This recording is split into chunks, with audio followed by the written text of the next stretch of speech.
राजकीय घडामोडी, सामाजिक बदल, आर्थिक उलथापालथ, क्रीडा जगताची धडाडी, कला संस्कृती आणि मनोरंजनाचा रंगमंच, तुमच्या हक्काचं, विश्वासाचं आणि नेहमी सजग असलेलं एकमेव व्यासपीठ भारत न्यूज 44। बातमी तीही बिनधास्त, कारण आम्ही दाखवतो बातमी खरी, स्पष्ट आणि थेट।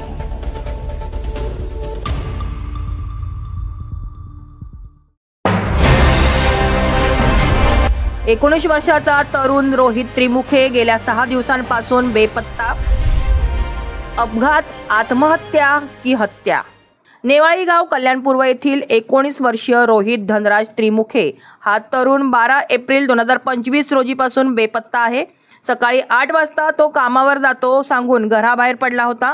त्यानंतर तो आपल्या चुलत भाऊजी संतोष अशोक खरटमोल याला भेटण्यासाठी दादरला गेला असता मिळालेल्या माहितीनुसार दादरहून ते दोघे पालघरला गेले आणि तिथे मद्यपान केल्यानंतर खडवली नदीजवळ पोहोचले।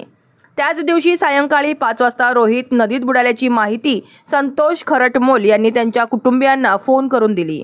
मात्र सायंकाळी 9 वाजेपर्यंत कुटुंबियांना याबाबत अधिकृत माहिती देण्यात आली नव्हती। रात्री 2:30 वाजता रोहितच्या पालकांनी वडगाव पोलीस ठाण्यात मिसिंगची FIR दाखल केली। सदर नदीची खोली फक्त 3 ते 3.5 फूट असल्याचे सांगितले जाते। शिवाय अंघोळीसाठी तिथे 300 ते 400 लोक उपस्थित होते। तरीही रोहितचा काहीही ठावठिकाणा लागलेला नाही। जर रोहित बुडाला असता तर त्याचे शव 24 तासात पाण्यावर आले असते असा युक्तिवाद रोहितच्या नातेवाईकांनी केला आहे।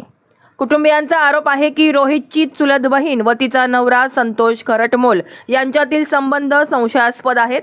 रोहित व चुलत बहिणीची जवळीक आणि संतोष यांचा संमिश्र संशय या संपूर्ण प्रकरणाला वेगळे वळण देत आहे। पडघा पोलीस स्टेशनचे पोलीस निरीक्षक श्री शरद गोलीगत यांच्या मार्गदर्शनाखाली तपास सुरू असला तरी 6 दिवस उलटूनही कोणतीही ठोस माहिती न मिळाल्यामुळे पोलीस तपासाची कार्यक्षमता आणि गंभीरता यावर प्रश्नचिन्ह उपस्थित होत आहेत। त्याचे अपहरण झाले आहे, पाण्यात बुडाला आहे की संशयितरित्या खून झाला आहे याचा उलगडा अजून झालेला नाही। या घटनेमुळे नेवाळी गावात चिंतेचे वातावरण असून रोहितच्या आई-वडिलांनी या प्रकरणाचा सखोल तपास करून दोषींवर कठोर कारवाई करण्याची मागणी केली आहे। अशाच नवनवीन अपडेटसाठी बघत रहा भारत न्यूज 44। सत्याचा प्रकाश, बातम्यांचा विश्वास।